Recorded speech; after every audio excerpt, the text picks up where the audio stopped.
जय माँ जगदम्बा दोस्तों, आशा है आप सब लोग स्वस्थ एवं प्रसन्न होंगे। आज मैं आपको ज्येष्ठ मास की कृष्ण पक्ष की एकादशी अर्थात अपरा एकादशी की कथा सुनाने जा रही हूँ। भगवान विष्णु की कृपा आप सब पर हमेशा बनी रहे। जैसा कि मित्रों, आप सबको पहले वीडियो में मैं बता चुकी हूँ कि अपरा एकादशी की व्रत विधि क्या है तथा यह व्रत किस प्रकार किया जाता है, क्या क्या नियम इसमें अपनाने चाहिए। आज मैं आपको बताऊंगी कि अपरा एकादशी की कथा क्या है। ये शुरू करते हैं अपरा एकादशी की कथा। युधिष्ठिर ने पूछा, जनार्दन, ज्येष्ठ मास के कृष्ण पक्ष में किस नाम की एकादशी होती है? मैं उसका महात्म्य सुनना चाहता हूँ, उसे बताने की कृपा कीजिए। भगवान श्री कृष्ण बोले, राजन, आपने संपूर्ण लोगों के हित के लिए बहुत उत्तम बात पूछी है। राजेंद्र, ज्येष्ठ मास के कृष्ण पक्ष की एकादशी का नाम अपरा है। यह बहुत पुण्य प्रदान करने वाली और बड़े बड़े पातकों का नाश करने वाली है। ब्रह्म हत्या से दबा हुआ, गोत्र की हत्या करने वाला, गर्भस्थ बालक को मारने वाला, पर निंदक तथा पर स्त्री लंपट पुरुष भी अपरा एकादशी के सेवन से निश्चय ही पाप रहित हो जाता है। जो झूठी गवाही देता है, माप तोल में धोखा देता है, बिना जाने ही नक्षत्रों की गणना करता है और कूटनीति से आयुर्वेद का ज्ञाता बनकर वैद्य का काम करता है, ये सब नरक में निवास करने वाले प्राणी हैं। परंतु अपरा एकादशी का व्रत करने से ये भी पाप रहित हो जाते हैं।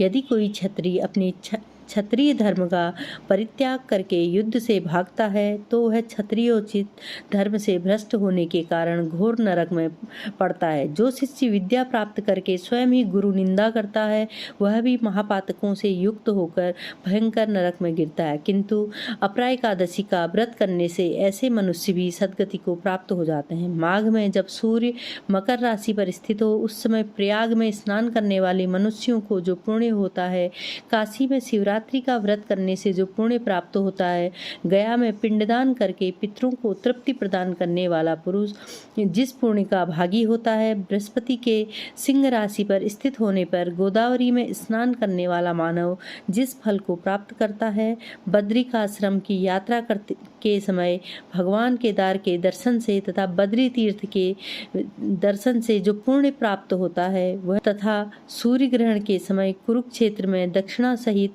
यज्ञ करके हाथी, घोड़ा और स्वर्ण दान करने से जिस फल की प्राप्त होती है, अपरा एकादशी का व्रत करने से भी मनुष्य वैसे ही फलों को प्राप्त करता है।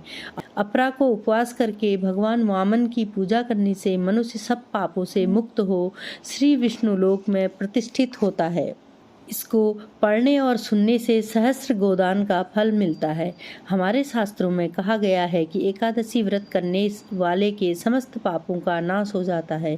प्रभु इस व्रत से प्रसन्न होकर साधक को अनंत पुण्य देते हैं। ज्येष्ठ मास की कृष्ण पक्ष की एकादशी को व्रत रखकर भगवान विष्णु की पूजा करने का विधान है। इस एकादशी को अपरा एकादशी के नाम से जाना जाता है। अपरा एकादशी का एक अर्थ यह है कि इस एकादशी का पुण्य अपार है। इस एकादशी का व्रत करने से लोग पापों से मुक्त होकर भवसागर से तर जाते हैं। पुराणों में एकादशी के व्रत के बारे में कहा गया है कि व्यक्ति को दशमी के दिन शाम में सूर्यास्त के बाद भोजन नहीं करना चाहिए। रात में भगवान का ध्यान करते हुए सोना चाहिए। एकादशी के दिन सुबह उठकर स्नान करके भगवान विष्णु की पूजा करनी चाहिए। पूजा में तुलसी दल, श्रीखंड, चंदन, गंगाजल व फलों का प्रसाद अर्पित करना चाहिए। व्रत रखने वाले को पूरे दिन पर निंदा, झूठ, छल, कपट से बचना चाहिए।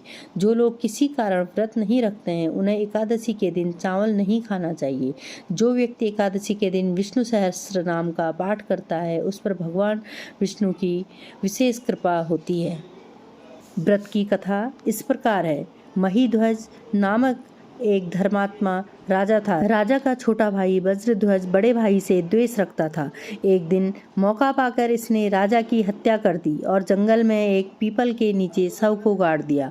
अकाल मृत्यु होने पर राजा की आत्मा प्रेत बनकर पीपल पर रहने लगी। मार्ग से गुजरने वाले हर व्यक्ति को आत्मा परेशान करती थी। एक दिन एक ऋषि इस रास्ते से गुजर रहे थे। इन्होंने प्रेत को देखा और अपने तपोबल से उसके प्रेत बनने का कारण जाना। ऋषि ने पीपल के पेड़ से राजा की प्रेतात्मा को नीचे उतारा और परलोक विधा का उपदेश दिया। राजा को प्रेत योनि से मुक्ति दिलाने के लिए ऋषि ने स्वयं अपरा एकादशी का व्रत रखा। द्वादशी के दिन व्रत पूरा होने पर व्रत का पुण्य प्रेत को दे दिया। एकादशी व्रत का पुण्य प्राप्त करके राजा प्रेत योनि से मुक्त हो गया और स्वर्ग को चला गया। बोलिए श्री विष्णु भगवान की जय, श्री एकादशी माता की जय। दोस्तों, शुभ मुहूर्त में व्रत का पारण करना चाहिए। हरिवासर का भी हमें व्रत के दिन ध्यान रखना चाहिए।